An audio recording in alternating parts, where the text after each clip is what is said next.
Hello guys, welcome to Padviksha. So cooperative organization chapterல வந்து பார்த்தீங்கன்னா advantages and disadvantages தான் நம்ம பார்க்கணும். ஸோ அந்த டாபிக் இந்த வீடியோவில் பார்க்க போகிறோம். So advantages and disadvantages. First advantages. So advantagesல வந்து பார்த்தீங்கன்னா ஃபஸ்ட் voluntary organization. ஸோ இதில் ஒரு முக்கியமான விஷயம் அட்வான்டேஜாக என்னென்னு கருதலான்னா வாலண்ட்ரியாக யாராக வேணாலும் any person with common interest can be a member. So இதுக்கு வந்து இது மெம்பர்ஷிப் ஃபீ வந்து ரொம்ப லோவாக தான் இருக்கும், அவங்களால அஃபோர்டபுளாக இருக்கும், அதை கட்டிட்டு அவங்க பெனிஃபிட் ஆகலாம் கோஆப்ரேட்டிவ் சொசைட்டிலேருந்து. ஸோ அந்த சேம் டைம் எனி மெம்பர் யாராக வேணாலும் ஃப்ரீ டு டூ ஸோ. என்ன ஃப்ரீ? Leave the society. எப்போ வேணால் அவங்க they can leave the society and there are no entry and exit barriers அப்படின்னு சொல்லுவாங்க. ஸோ இது யாராக வேணாலும் அந்த சொசைட்டிலேருந்து பெனிஃபிட் எடுத்துக்கணுன்னா ஒரு மினிமமான அந்த சார்ஜை ஃபீயை பே பண்ணிவிட்டு they can get the benefit. Next, easy formation.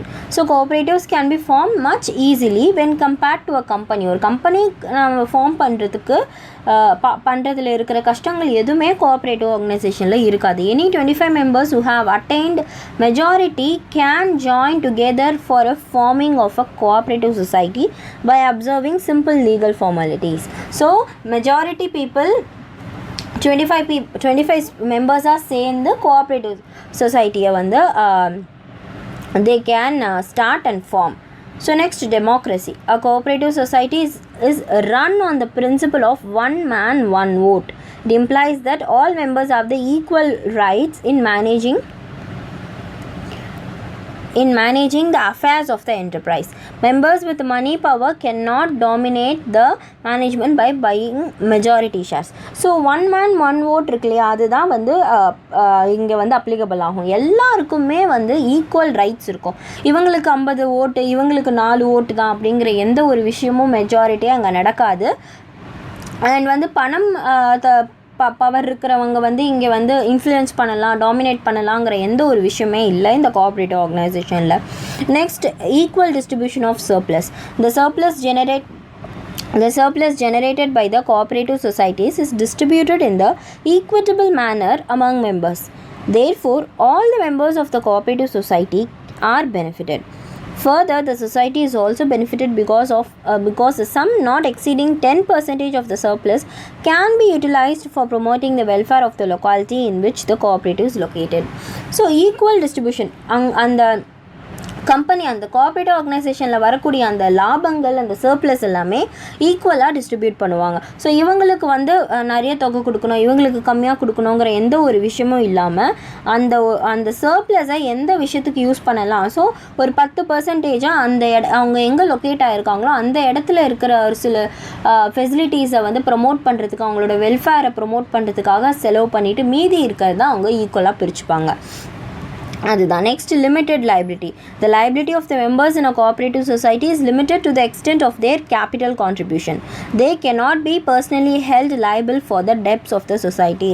So limited லைபிலிட்டினா அவங்க எவ்வளோக்கு அவங்க கேபிட்டல் கான்ட்ரிபியூஷன் பண்ணாங்களோ, ஃபார் எக்ஸாம்பிள் 10 lakhs பண்ணாங்கன்னா, ஒரு எக்ஸாம்பிள் 10 lakhs பண்ணாங்கன்னா அதுக்கான அந்த ஷேர் இருக்கும் இல்லையா, அவ்வளோதான் அவங்க வந்து அந்த கடன் கட்டுறதுக்கும் பணம் கொடுக்கணும்.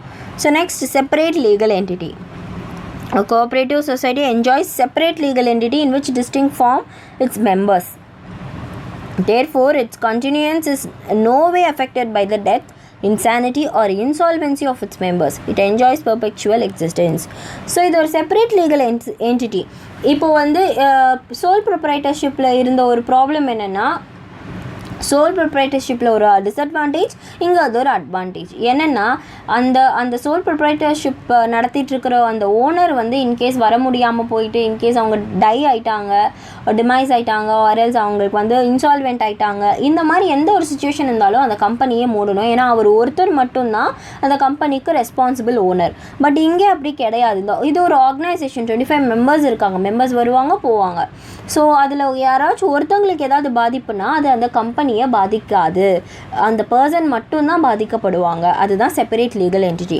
Next, each for all and all for each. So this is very good quotation. Cooperative societies are formed on the basis of self-help and mutual help. Therefore, members contribute their efforts to promote their common welfare. So இது ஒரு self-help and mutual help. நம்மளுக்கு ஒரு தேவைன்னா நம்ம தான் போய் முன் நிற்கணும், அடுத்தவங்களுக்கு ஒரு தேவைன்னா நம்ம முன் நிற்கணும். அப்போ தான் நம்மளுக்கு ஒரு ப்ராப்ளம்னா அடுத்தவங்க வந்து நிற்பாங்க. இது ஒரு நார்மலான நம்மளுக்கு தெரிஞ்ச விஷயத்த இதில் கடைப்பிடிச்சிட்ருக்காங்க. Next, greater identity of interest. It operates in a limited geographical area and there is a greater identity of interest in among the members. Members would be interacting with each other. They can cooperate and manage the activities of the society in a more effective manner. So இந்த interest இருக்கும் இல்லையா, அவங்களுக்கு வந்து அந்த வேலை பண்ணுறதுக்கான interest, அந்த மற்ற மெம்பர்ஸை பார்த்து அவங்க கற்றுக்கக்கூடிய அந்த விஷயங்கள், இது எல்லாமே ஒரு சின்ன ஜியாகிரஃபிக்கல்னால் எங்கே அது சிச்சுவேட் ஆகியிருக்கோ அந்த ஃபிசிக்கல் லொக்கேஷன்லேயே இந்த ஒரு நல்ல விஷயங்கள் எல்லாம் நடந்துகிட்டே வரும். So next, government support. The government, with a view to promote the growth of the cooperative society, extends all support to them. It provides loans at cheap interest rates, provides subsidies, etc. So government supportum கண்டிப்பாக cooperative சொசைட்டிக்கு இருக்கும். So cooperative சொசைட்டியில் முக்கியமாக உங்களுக்கு loan வேணும், இல்லை வந்து ஏதாவது ஒரு ப்ராப்ளம் இருக்குது, கவர்மெண்ட்டோட ஹெல்ப் தேவை, ஆர்எல்ஸ் மானியம். ஸோ சப்சிடின்னா நிறைய பேர் என்னென்னு கேட்டிருந்தீங்க. மானியம்னா என்னென்னா, நம்ம விற்கக்கூடிய பொருட்கள் இப்போ நார்மலாக நம்ம டே டு டே லைஃப்பில் வாங்கிட்டு இருக்கிற பொருட்கள் என்னென்னா இருக்குமோ அது எல்லாமே சப்சிடியில் கிடைக்கும் மிடில் கிளாஸ் அண்ட் புவர் பீப்புளுக்கு. அது மாதிரி கிடைக்கிறதுனால தான் நம்ம நிறைய டாக்ஸஸ் கட்ட வேண்டியதாக வந்து மற்றவங்க டாக்ஸஸ் கட்டி அதில் வரக்கூடிய இதில் மானியம் அவங்களுக்கு கிடைக்கும். So this is all about. Next, elimination of middleman. Cooperative society can deal directly with the producers and with the ultimate consumers. Therefore, they are not dependent on middlemen and can save the profits enjoyed by the middleman. So இந்த cooperative சொசைட்டியில் வந்து எப்படி இதுக்கு ஒரு example, ஒரு good example கொடுக்கலாம். என்னென்னா, நார்மலாக நம்ம ஷாப்புக்கு போய் ஒரு பொருள் வாங்குகிறோன்னா அந்த பொருள் தயாரித்த பர்சனே அங்கே இருக்க மாட்டாங்க, யாரோ ஒருத்தவங்க தயாரிச்சிருப்பாங்க, அவங்கக்கிட்ட தான் இன்னொருத்தவங்க பாஸ் ஆகிட்டு அந்த மிடில் மேன் தான் இவங்க கொடுத்துருப்பாங்க. அந்த மிடில் மேனுக்கும் பணம் வந்து போய் சேரணும், அதனால் ரொம்ப ப்ராஃபிட்ஸ் நிறைய பேர் பார்க்க முடியாது. ஆனால் இந்த கோஆப்ரேட்டிவ் சொசைட்டியில் அப்படி இல்லை, இவங்க தான் இது எவ்ரிதிங் ப்ரொடியூஸ் பண்ணுறதும் சரி, டைரெக்டாக சேல் பண்ணுறது, கன்சியூமர்ஸ் டீல் பண்ணுறது எல்லாமே. ஸோ வரக்கூடிய ப்ராஃபிட் மிடில் மேனுக்கு போகாமல் இவங்களுக்கே வந்து அடையும். Next, tax concessions. To promote the cooperative movement and also because of the fact that is a non profit enterprise, government provides various exemptions and tax concessions. So இது வந்து ஒரு நல்ல விஷயத்துக்காக தொடங்கின ஒரு கம்பெனி இல்லையா, அந்த சுற்று வட்டாரத்தில் இருக்கக்கூடிய மெம்பர்ஸ் எல்லாம் சேர்ந்து ஒரு நான் ப்ராஃபிட் ஆர்கனைசேஷன், ஒரு வெல்ஃபேருக்காக பண்ணக்கூடிய இந்த ஒரு கம்பெனிக்கு வந்து டேக்ஸ் கன்செஷன்ஸ் கொடுப்பாங்க கண்டிப்பாக கவர்மெண்ட். டேக்ஸ் கன்செஷன்ஸ்னால் ரொம்ப நிறைய டேக்ஸ் இன்ட்ரெஸ்ட் போடாமல், பர்சன்டேஜஸ் போடாமல் அவங்க விற்கக்கூடிய பொருட்களுக்கு கம்மியான taxes கொடுப்பாங்க, exemptions கொடுப்பாங்க. Next, rural credit. Cooperative societies have contributed significantly in freeing villages from money lenders. Earlier, money lenders used to charge higher rates of interest and the earnings of the villages were spent on payment on interest alone. So money lenders கிட்ட இருந்து மணி லெண்டர்ஸ்னால் நிறைய பேர் நம்மளுக்கு தெரியும் இல்லையா, வட்டிக்கு பணம் கொடுப்பாங்க. அது வில்லேஜ் சைட்லாம் ரொம்ப நிறைய வட்டி வாங்க ஆரம்பிப்பாங்க, நிறைய அசல் வாங்கிறதுக்காக நிறைய சண்டைகள் இது மாதிரிலாம் நடக்கும். இதெல்லாம் காப்பாற்றி அந்த வில்லேஜ் பீப்புள் படிக்காமல் இருப்பாங்க, விவரம் தெரியாமல் இருப்பாங்க, அவங்களுக்கெல்லாம் வந்து ஒரு ஹெல்ப் பண்ணக்கூடிய விஷயம் தான் இந்த கோஆப்ரேட்டிவ் சொசைட்டி. இங்கே வந்து ஊரில் என்ன நடக்குதுன்னு எல்லாமே சொல்லி ரூரல் கிரெடிட்டும் கொடுப்பாங்க. ஸோ ரூரல் கிரெடிட்னால் அந்த ஏரியாவில் இருக்கிற அந்த பர்சன்ஸ்க்கு கொடுக்கக்கூடிய கடன். Next, cooperatives provide loans at cheaper interest and have benefited the rural community. After the establishment of cooperatives, the rural people were able to come out of the grip of money lenders. So money lenders பிடியில் இருந்தவங்க எல்லாரும் வெளியே வர ஆரம்பிச்சிட்டாங்க கோஆப்ரேட்டிவ்ஸில் வந்து கடன் கொடுக்க ஆரம்பித்ததுலேருந்து. So these are the advantages இப்போ நம்ம பார்த்தோம். இப்போ நம்ம டிஸ்அட்வான்டேஜஸ் பார்க்கலாம். Limited funds. So cooperative society have limited membership and promoted by the weaker sections. So ரொம்ப முக்கியமான வேர்டு, எந்த வேர்டு டிஸ்அட்வான்டேஜஸில் ஹையஸ்ட்டாக உங்களுக்கு மார்க் கொடுக்குமோ அந்த வேர்டு தான் அந்த weaker section. So weaker sections of the சொசைட்டிஸில் முக்கியமாக வந்து கருதக்கூடிய விஷயங்கள் கோஆப்ரேட்டிவ்ஸில் இருப்பாங்க. ஏன்னா அவங்க வந்து எதுவும் ஒரு வழி இல்லாமல் தான் அதில் போய் சேருவாங்க. ஸோ அப்போ அங்கே ரொம்ப வந்து துணிஞ்சு நின்று ஒரு வேலையை செய்கிற மாதிரி கண்டிப்பாக யாருமே வந்து அங்கே தைரியமான ஆட்கள் இருக்க மாட்டாங்க.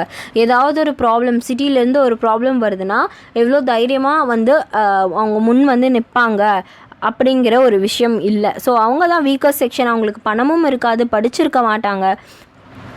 So membership fees collected is low. அதனால் மெம்பர்ஷிப் ஃபீயும் கம்மியாக அவங்கக்கிட்டேருந்து எடுத்துப்பாங்க. அதனாலேயே என்ன ஆகும்னா ஃபண்ட்ஸே இருக்காது. ஒரு சின்ன ப்ராப்ளம் வருது, சால்வ் பண்ணணும், பணம் வேணும்னா நம்மளுக்கு ஃபண்ட்ஸே இருக்காது.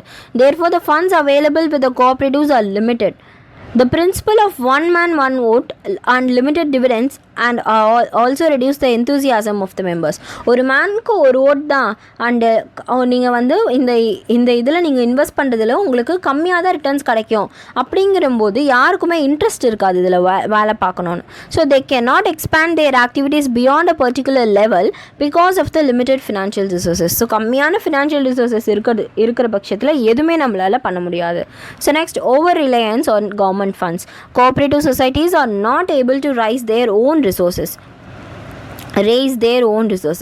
Their sources of financing are limited and they depend on government funds.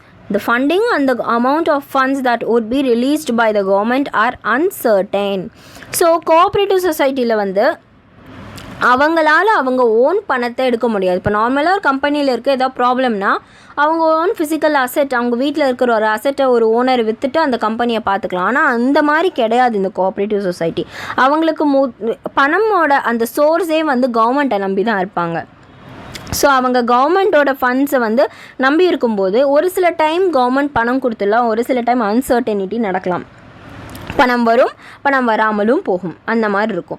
Therefore cooperatives are not able to plan their activities in a right manner. அவங்க இது பண்ணணும், இந்த மாதத்துக்கு இவ்வளோ பணம் இருந்தால் இதை செய்யலாம்னு நினைக்கும் போது பணம் வந்தால் தான் செய்ய முடியும். அவங்களால துணிஞ்சு அந்த வேலையை செஞ்சுட்டு அவங்க நஷ்டப்பட முடியாது, நஷ்டப்பட்டுருவாங்க அதனால். So imposed by government. In the Western countries, cooperative societies were voluntarily started by weaker sections. The objective is to improve their economic status and protect themselves from exploitation by businessmen. But in India, the cooperatives movement was initiated and established by the government. Wide participation of people is lacking. Therefore, the benefit of cooperatives has still not reached many poorer sections. So, Western countries, வேறு countries எல்லாம் பார்த்தீங்கன்னா வாலண்டராக weaker sections of த சொசைட்டியே ஆரம்பித்து இதை நடத்திட்டு இருப்பாங்க. ஆனால் நம்ம இந்தியாவில் வந்து என்ன பண்ணுறாங்கன்னா கவர்மெண்ட்டே இந்த விஷயத்தை தொடங்கியிருந்தாங்க. கவர்மெண்ட் தான் இந்த கோஆப்ரேட்டிவ் ஆர்கனைசேஷனை தொடங்கி நிறைய வீக்கர் செக்ஷன்ஸ் ஆஃப் த சொசைட்டிக்கு வந்து ஹெல்ப் பண்ணுறதுக்காக செஞ்சுருக்காங்க. ஆனால் இது நிறைய பேருக்கு இன்னும் தெரிய வராமல் இருக்கிறதுனால தான் இது ஒரு பெரிய லெவலில் ரீச் ஆகலை. Next, benefit to rural rich. Cooperatives have benefited the rural rich and not rural poor. The rich people elect themselves to managing committee and manage the affairs of the cooperatives for their own benefit. The agriculture produce of the small farmers is just sufficient to fulfill the needs of their family. They do not have any surplus to market.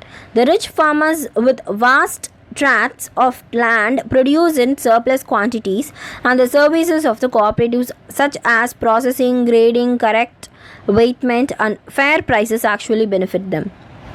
So இந்த cooperatives தொடங்கிறதுனால poor செக்ஷன்ஸ்க்கு தான் benefit இருந்திருக்கணும். ஆனால் poor செக்ஷன்ஸ்க்கு benefit கிடைக்கல.